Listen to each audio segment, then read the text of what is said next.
Good morning, Sunday school. Now try this again. Take two for a second week in a row. I don't know. Got some difficulty here with my internet at the church, but we're going to get through it. We're definitely going to get through it. I'm waiting on you. Thank you, Sister Sandra. You're number one again, hopping back on. Thank you for that. At least I can see the comments this time, so maybe that means we're better. All right, we're going to give it a try. Y'all know it's internet. It's what happens, and I am not in my own space, so we're just grateful. We are grateful. Y'all know I'm a daughter of the Church of God in Christ. Yes, thank you for coming back. And my grandmother, in the words of the prayer we hear at the women's convention after we say grace, we make no excuse for the things we have here. For this that we have, the Lord has provided, and we are thankful. So I'm not on my own internet connection, but we're going to make this one work because we are thankful. So thank you, Sister Cynthia. That means that y'all heard the prayer. Listen, if you happen to log on to this video at some point in the future, just know we were on before. We said good morning. We said hello, and we prayed, and we asked God to bless our time together. We are now into our lesson. And we're talking about attitude. My question was, this lesson title is an attitude of gratitude. Our Bible basis comes out of Leviticus chapter 13, verses 45 and 46. We're going to read that in a second. Then we're going to go into St. Luke chapter 17, verses 11 through 19. And I am going to talk about them separately. And the lesson title is an attitude of gratitude. But instead of focusing so much right now on the gratitude piece, I asked the question, what is attitude to you? Because I found myself actually swirling more in the space of attitude this week, even more than gratitude. But we're going to talk about both. I don't want you to worry about that. Thank you for the one person who has clicked that thumbs up like button. Go ahead and make sure to click that button for me if you haven't already done so. Sister Sandra says it is your perspective on situations around you and how you deal with them. I'm going to adopt that as the answer. I do agree that attitude is how you view a thing. It's sort of for me, it's how you show up and the lens through which you choose to approach a situation, whatever that is. So attitude can be good, attitude can be bad, but it is the lens that in that moment you choose to view that situation. Attitude, Sister Cynthia says, is your behavior, your walk, which is a telltale of you. Brother Kevin, attitude sets the stage. And I agree with you, Brother Kevin. One of the things I kept thinking about this week is this quote that it is your attitude and not your aptitude that determines your altitude. So that is to say that it's not how smart you are or how much you know, but literally you watch people sometime and they seem to move and shake and you're like, hey, what is it about them? It is attitude. I've loved watching these Olympians, these young people qualifying for the Olympics. And I've loved the attitude, even watching them as they prepare for races. There was one in particular who even on TikTok, like she just used her words. One of the teachers this morning shared that with us, that she used her words leading up to the race. It was this week, I will be an Olympian. And her attitude was set in that space of winning and doing everything that it took to be a winner, being committed to everything that it took. And even the words, attitude for me, sometimes in my opinion, we frame our attitudes by our words, right? So even in the worst case scenario, the way you frame your words around a thing really is how you will see it and how you'll walk through a thing. Yes, Sister Brenda, it really shows who you are. And so attitude for me, if it's money, instead of saying I don't have any money, just realizing that God is supplying all of my need according to his riches and glory. Like that's my attitude. My attitude doesn't say that I have to have all this money stacked up. My attitude is God is my source. He is my provider. And it literally shapes how you see a thing differently. And I think that's exactly what we see in this particular lesson today, is that we're going to see a man whose attitude was so different than everyone else that he saw the same moment in a way that was different. And for me, I think that ultimately ends up being this challenge. Yes, Sister Angela, the lens by which you look at your life. And with that lens, it's the fact that not all of us, but we may go through the same thing as other people, but notice how we go through differently because of the attitude of the believer. So let's read Leviticus chapter 13, verses 45 and 46. And the leper in whom the plague is, his clothes shall be rent, his head bare, and he shall put a covering on his upper lip, and shall cry, unclean, unclean. All the days wherein the plague shall be in him, he shall be defiled. He is unclean. He shall dwell alone. Without the camp shall his habitation be. So Leviticus, tell me what you found in your research just on the book of Leviticus, its purpose. You can go ahead and drop those in the comments there. Leviticus is, in my estimation, a book of rules, right? It tells you what is to be done and how it is to be done. And it gives you very specific information on how to deal through different circumstances. We happen to be talking about leprosy right now. And you can also tell me, what did you find? What did you learn about leprosy? Leprosy being a skin condition, a very contagious skin condition, a very serious skin condition. And while you're telling me about leprosy and Leviticus, when I literally thought about leprosy this week, honestly, looking at the treatment of lepers, who couldn't help but look at our own spaces, right, in the last year, dealing with a very contagious disease, and how you deal with things in a communal space to prevent the spread of a thing. And that's exactly what we see in Leviticus, because this skin condition was incredibly contagious and incredibly dangerous. We understand that, right?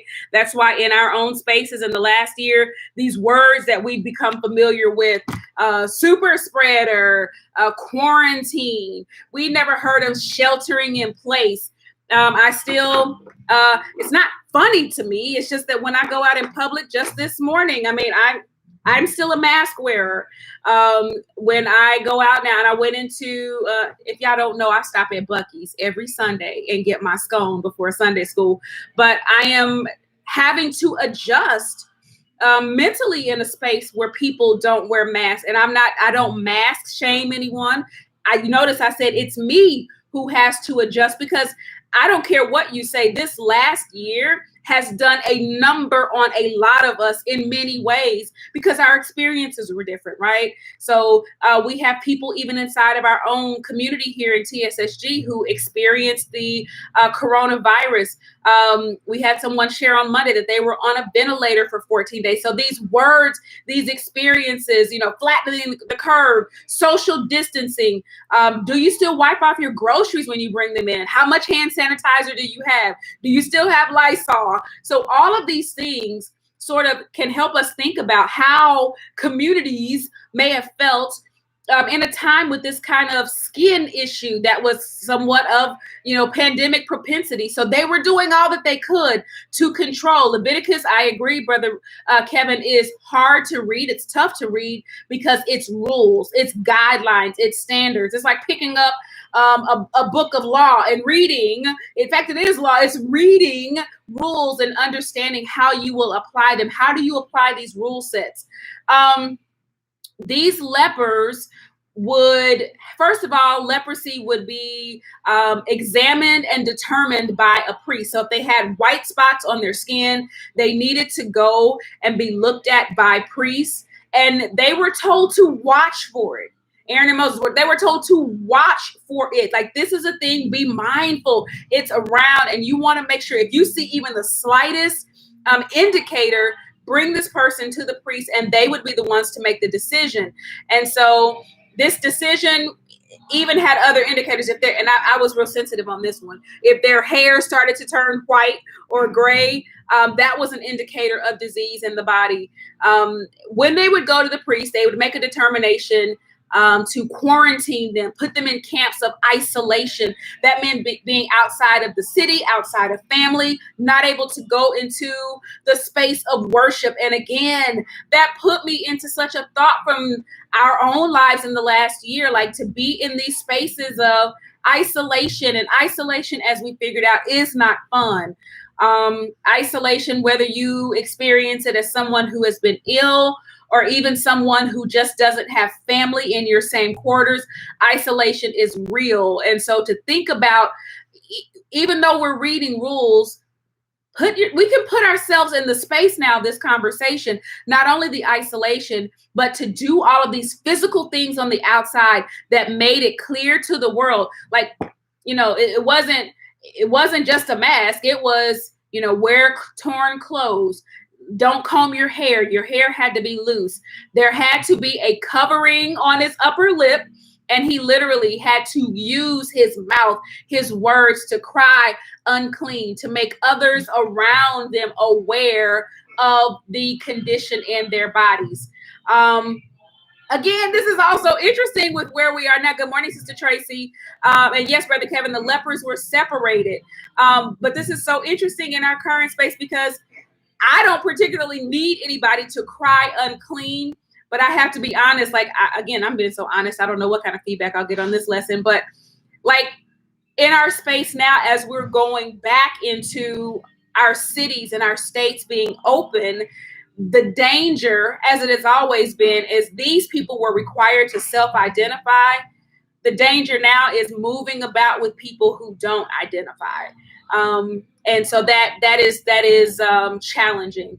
I only slowed down because I thought of something, because I've been guilty of something before. And I just remember my senior year in high school.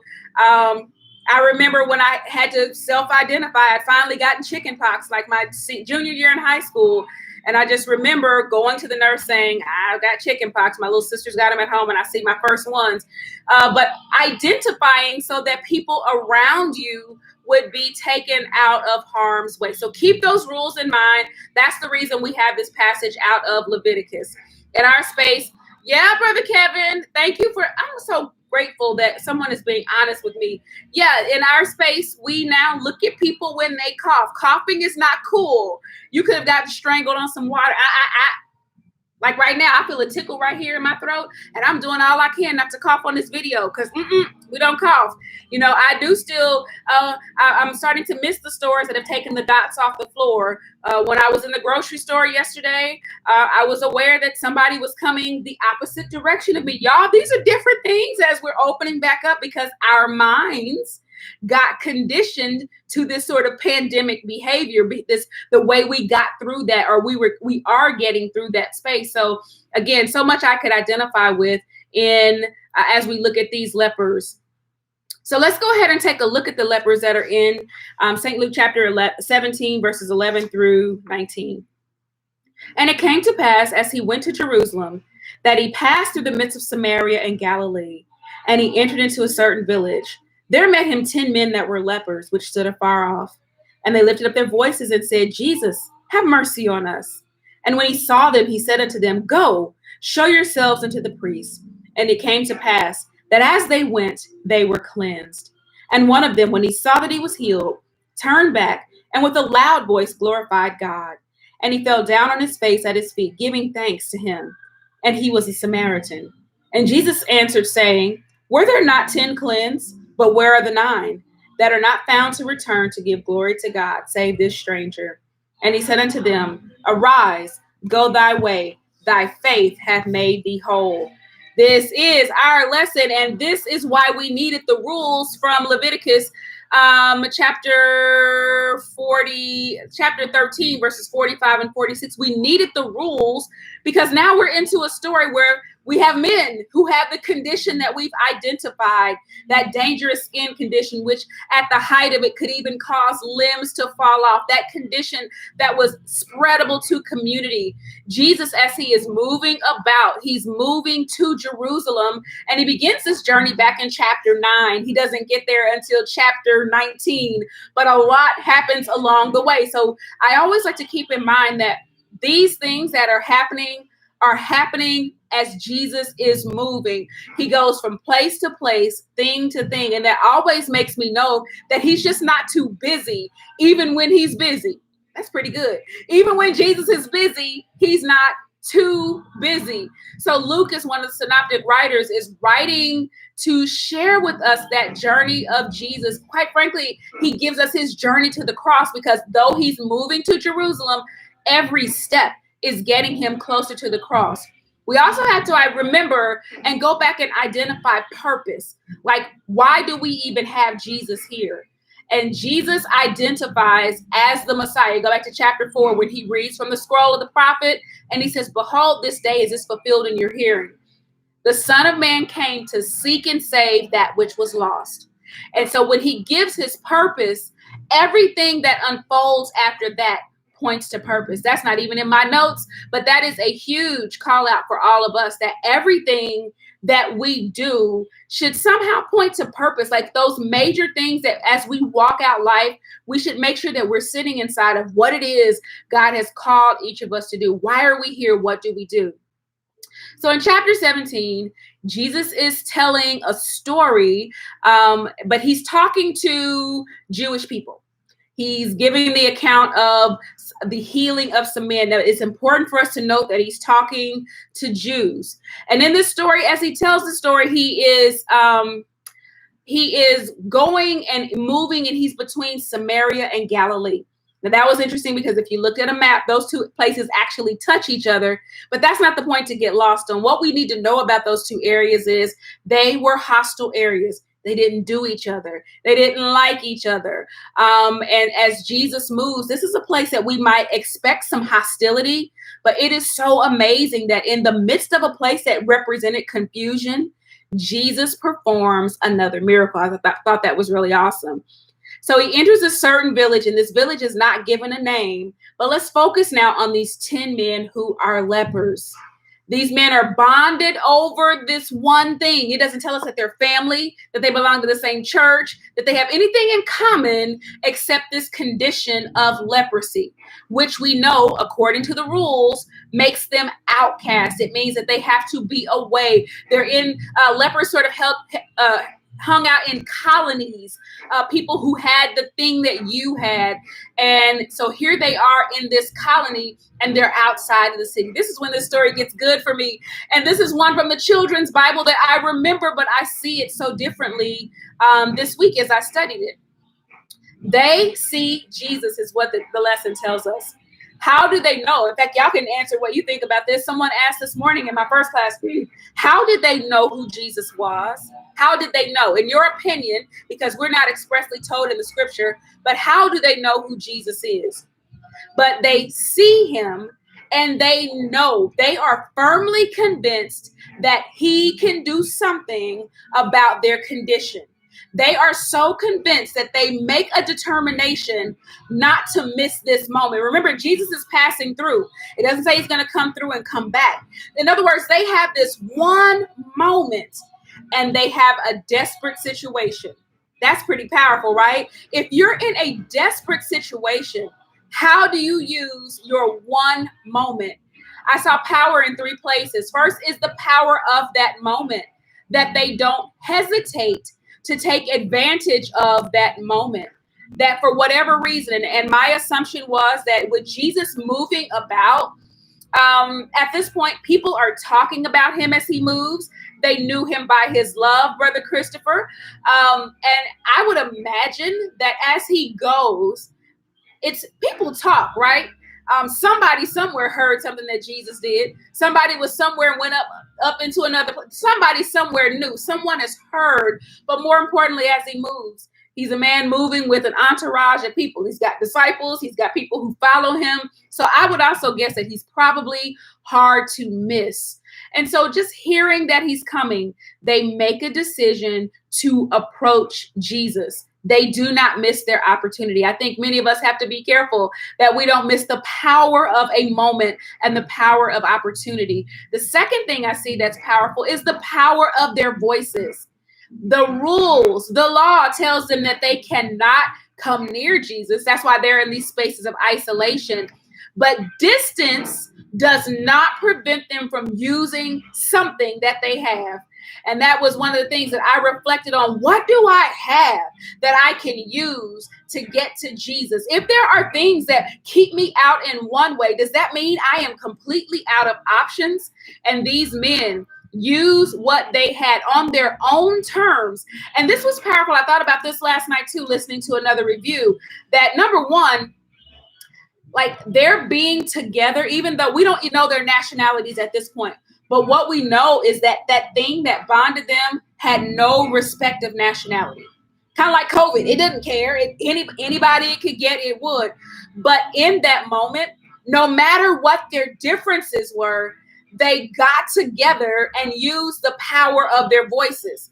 And that for me is that's powerful too. When you can get together and put aside the differences to get to the overall goal, to create some sort of success for the group. That's not even in my notes. And then finally, there is the power of the ask. Sister Emily says people were witnessing absolutely about Jesus. They're talking about him. So they also use the power of their ask. The Bible tells us that we have not because we ask not. We don't have the boldness. We don't have the confidence. We don't open up our mouths and ask. And even when we do ask, it says when we ask amiss, that means that we ask not even really believing that it's possible. But not these men. They together come together and say, we're going to use what we have and we're going to take advantage of this moment. They call him master. And this is a term that is only used by the disciples in the book of Luke. This is the only other place that he is called master. And check this out. Sister Cynthia says, in our desperation, our rock bottom situation, we have nothing more than to look up and to call out to Jesus. You're absolutely right, Sister Cynthia. And that's what these men do. And then they're calling out. Notice that they don't say, will you heal our condition? They don't specifically say what they need. They ask for him to have mercy. Some translations say have pity upon us. So they don't specify what they want him to do, but Jesus gives back what they need. They ask for mercy. Jesus gives them what they need. Verse 14 says that when Jesus saw them, not when he talked to them or touched them or they touched him, but when he saw them, he gave them instruction. I thought this was pretty awesome too, that they somehow decided to approach Jesus, and Jesus was also approachable. That despite their issue, and we already know from the rules, their issue was clear. It was disclosed. Why? They're outside in isolation. All these physical things, they've got torn clothes, their hair is down, they've got their covering on their lip, and they're having to cry unclean, but they're also crying for mercy. And Jesus, despite their condition, was not closed off to them. Despite nationality, he was not closed off to them. Despite their isolation, he was not closed off to them. Jesus even crosses social boundaries in this moment, right? He does so because he's going to deal with lepers. And he also is dealing with, we'll figure this out, he's dealing with the Samaritan. All right, we don't even have that detail yet in our lesson. We're not up to the Samaritan yet. Jesus, without respect of any of that background information, meets their need right where they are. His command to them is to go and show yourselves to the priest. They didn't need to be specific, Sister Emily said, because Jesus knows all. And Sister Emily, I believe that. And to be honest, I don't think it was necessary for them to detail their need. I think the most powerful thing that they did was calling out to him. And I believe that in our desperation, thank you, Sister Emily, for that. Even looking at our recent lessons, right? Everything has been different when people have engaged Jesus. And the way we engage him is with our voices. We engage when we attempt to make that connection with him. And that's all that they did. They made that connection. He says to go. In contrast to what he told Peter last week, he said to come. He also said, come unto me, all ye that labor and are heavy laden, and I will give you rest. But now he's saying to go show yourselves to the priest. Now, in our background reading, we also had Luke chapter 5 as a reference, and that was because Jesus has already healed a leper before. Like, this isn't the first leper healing, but we should pay attention to the details in the two stories. In Luke chapter 5, Jesus touches the leper and he is healed. Now, that was an issue because no one touched lepers. That would have made you ceremonially unclean, and it would have caused you to have to quarantine as well. This time, the first time the way Jesus did it was controversial. This time he does it according to the rules. He doesn't touch them at all, but his healing in them is nonetheless complete. This was an aha for me, and I actually talked myself even into another space in my first class this morning, because I think so much about the fact that Jesus does heal all men. All 11 men are healed. However, and that's the 1 in 5 and the 10 here in 17, but he doesn't heal them the exact same way. And very practically, I think about the work of God in people's lives today. And there are some people whose healing and deliverance from situations and things that they're in and bondage and habits, immediately they are made well. But then there are some people who they have to go through a process. Jesus sends them into process. And so often we judge the process that God sends people through and not necessarily looking at the outcome.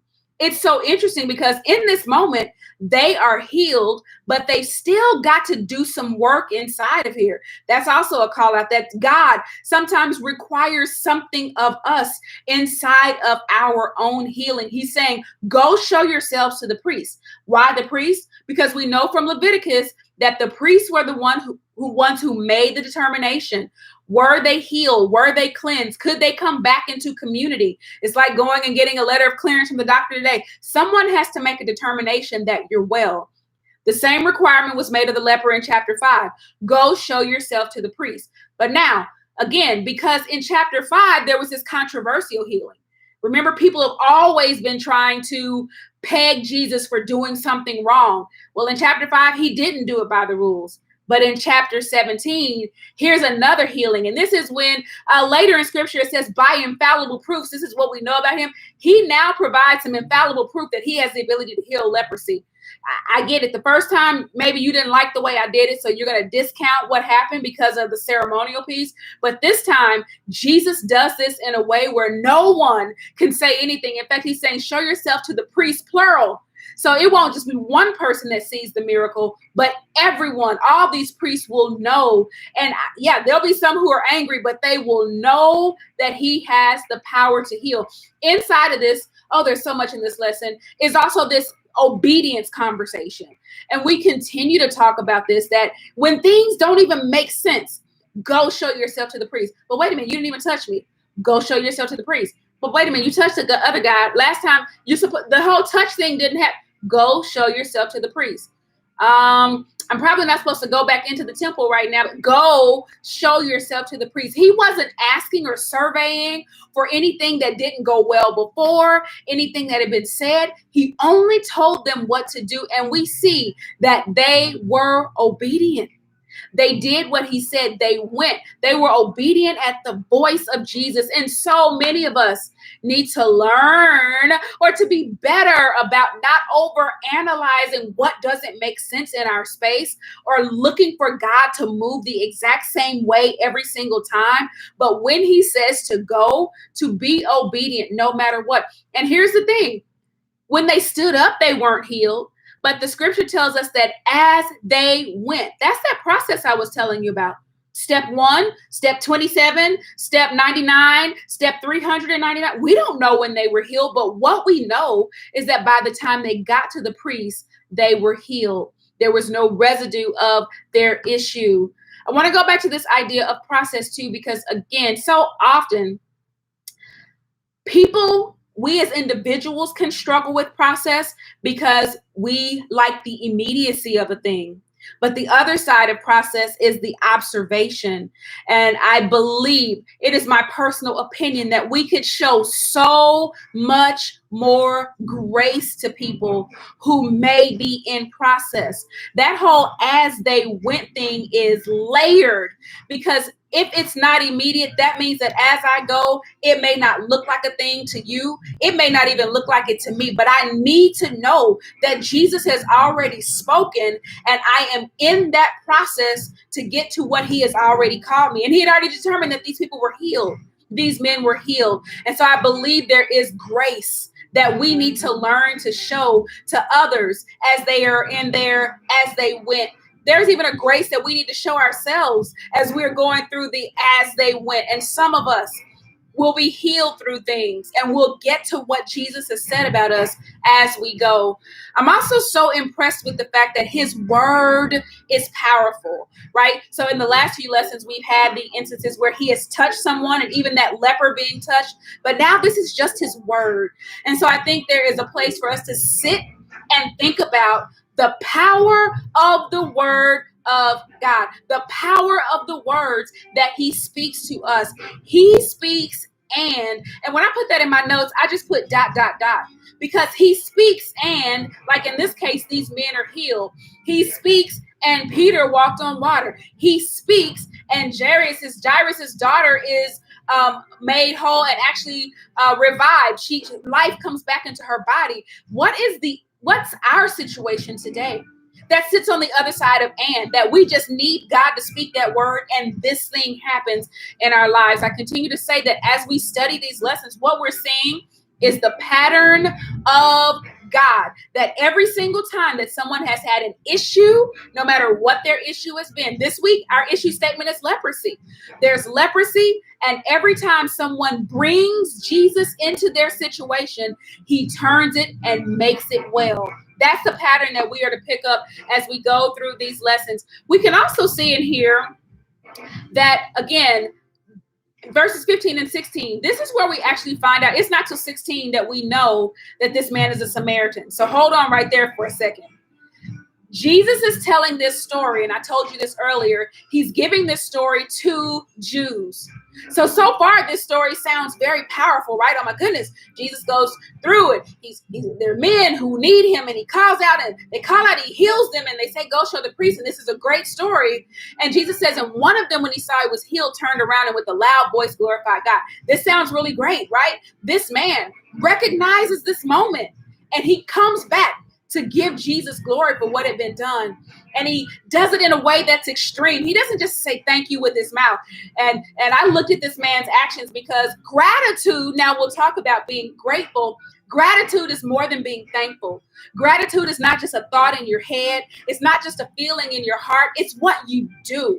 And this man, this overwhelming gratitude, this outpour caused him to come back and to throw himself at the feet of Jesus and gave him thanks. And this story still sounds like, yes, that man is to be celebrated. And then he throws in this detail. Oh, yeah, by the way, that he was a Samaritan. Whoa, to Jewish audiences, what did that sound like? Oh, my goodness, not a Samaritan. Those who were considered less than, those who were half-breeds, those who were outcasts, those who were discounted and disregarded. Jesus shows the power of choice here. This man, although he was on his way to his healing, on his way to showing himself to the priest and with the group, it would have been so easy to stick with that group. But this man does something so different. He makes a choice. And I wanted to stay there for a second because when we go back to attitude, I think I started by saying this, that attitude is a choice. Brother Kevin says that gratitude can be through obedience. Absolutely. And that's what we do. Sister Emily says we have to have faith, hear his voice, obey, and victory is on the other side. And I believe that. But this man who was so different in nationality was different even in his heart, right? The Jews likely had a sense of entitlement. This is what's supposed to happen. Don't you? We're God's chosen. Don't you realize who we are? And here's a man who probably didn't see himself as worth much, who receives the best that Jesus had. In our daily readings in Isaiah 56, it talks about how it says to make sure that no outsider ever follows, who chooses to follow God, never has an occasion to say that God made me second class, or someone who is physically mutilated to think that I am damaged goods, that I don't belong. Jesus makes multiple points here. This is not even just about the gratitude, but he's even demonstrating that he loves, he cares for all people. Even the Samaritan belonged to him. He provides this place of honor in his story, even for this Samaritan who is now a part of his family. In verses 17 through 19, Jesus is impressed by this attitude, this level of gratitude, this outpouring of thanks, this one who came back. And I think all of us are challenged to think about, are we the one or are you the nine? One man, all 10 men had the same experience, but one man did something different because there was still something inside of his experience that was different than the other 9. He had a level of gratitude, not just for what God had done in his physical body and on the outside, but what God had done inside of his heart, what Jesus had done in his heart. It connected for him in a different way. His experience was so much more. And this is what really stood out for me as well, that Jesus moving along and healing people, this was not an anomaly. Like, that's just what he did. So for Jesus, this is inside of an ordinary day. Oh, somebody else needs my touch. Somebody else needs healing. But in the middle of what was an ordinary moment for Jesus, there's this extraordinary moment for this man. And I believe that God, in the midst of ordinary days and ordinary moments for you and I, can do something extraordinary. He's the one. 1 out of 10%. I heard it said last night, he's the tithe. The tithe came back to say thank you, and he praised God with the loud voice. When I heard the term him use, comparing it to the tithe, I thought about my pastor who often says that I can do more with a blessed 90 than I can a cursed 100. And it made me think about even the blessed 10th, right? That this man is that blessed 10th, that he's the one who comes back. And this connects us to the idea that Jesus came for this, right? That's why I gave you that whole reference back to chapter 4. He came to seek and save that which was lost. The story here is really not about the leprosy being healed.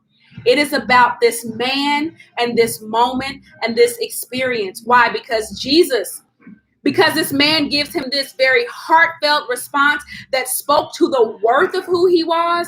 Jesus does so much more in him. In fact, Jesus has questions. They're rhetorical, but he's like, weren't there 10 of y'all? Where are the other 9? Nobody came back but this man. And Jesus is moved by the 4 things: his turning back, his gratitude, his laying prostrate, his pouring out of thanks. He is marking a clear space and time to acknowledge the work of God. And that's what I believe gratitude is. And every single day, and I'm going to invite you to join me in my personal challenge this month, where I have chosen gratitude every single day. I'm going to position myself in a space of being grateful for something. I am going to choose to make a clear mark in time as a distinct acknowledgement of God's work and God's presence in my life. That's what this man did. And because of his posture, his heart posture, and even his physical posture, Jesus responds to that. And he says, not only has he experienced his healing, but get up and go your way, because your faith, can't see faith, right? But it's your faith that was a difference maker in this moment. Your faith has made you whole. What is being whole? Whole is being healed in those places that are broken that nobody can see. It means that he was saved on that day. It was more than just a healing on the outside. It was a work on the inside. And that is why he came. That's the work. And when we realize the work of God in our lives, it should shift the attitude in us that doesn't always cause us to focus on the negative, what we don't have, but literally to be grateful to God, who he is and what he's done. As you hear, the service has started inside. Let me give you my key learnings. First of all, don't complain about what we don't have, but thank God for what we do have. And you can drop any learnings you have in the comments. Things may not be perfect, but look for the good in life. And that is that attitude. It's intentional and it's your choice. I am the first to tell you, there are some wonderful things going on in my life right now, but there are some things in my life that are not the way I would have written the script. There are some things right now that I wish were different. And to be honest, I realize now that's why God gave me personally to be in a space of gratitude this month. And I'm going to keep talking about that because part of that is my own. They overcome by the word of their testimony. Some stuff I'm talking my own self through, because despite the big things that you think you see, there are some other things that I want, other things that I've been concerned with, other areas where I haven't been successful. And if you're not careful, the enemy can get into those spaces of disappointment and cause you to think that everything isn't worth it. It's not what you think it is. But make a choice to be intentional this month and be intentional in your gratitude. Gratitude can do just what I was explaining. It can shift us into happier places by shifting our focus. Don't allow your mind to go into those other places. They're slippery slopes. All right. We don't have to compete on stories of how he did it for you. And when I say that, I'm mentioning like the stories between Luke 5 and Luke 17.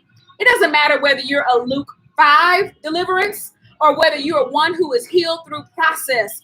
We celebrate the work of God in our lives, and we've got to be careful about comparing how God works in one's life versus the other. Let's just celebrate and be grateful that he is working.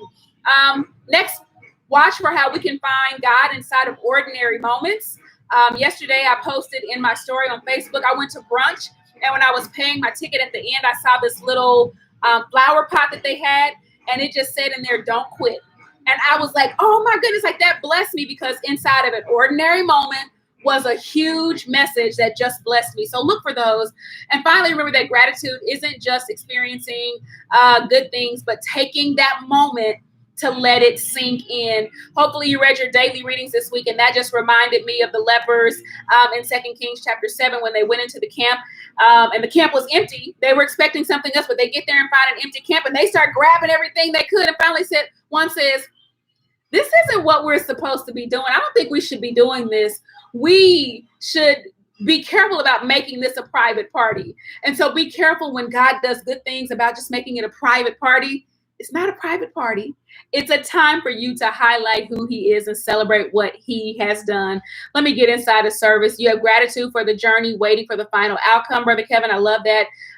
But yeah, being patient is so hard. It surely is. I must tell Jesus, Jesus alone. Absolutely. Sister Deborah Mobley. I love y'all so much. If this was your first time here, glad that you stopped in. Everybody make sure that you click that thumbs up like button before you get out of here. I will make sure that you are signed up on that sundayschoolgirl.com for information. So that's how I send out emails. And this evening, you will receive the email for your Markup Monday document. I'll be live tomorrow at 7 o'clock p.m. Central Standard Time, and we'll just preview the lesson together. And if you don't have a place that you're worshiping right now, I heard my voice get lower because I feel like they can hear me in there. But if you don't have a place that you're worshiping, I invite you to join me at Dominion Word Ministries, Church of God in Christ. You can hop on here on YouTube, or you can flip over to Facebook, and we will look forward to seeing you there. I love everybody. Have a great rest of your Sunday. Take care. Bye-bye.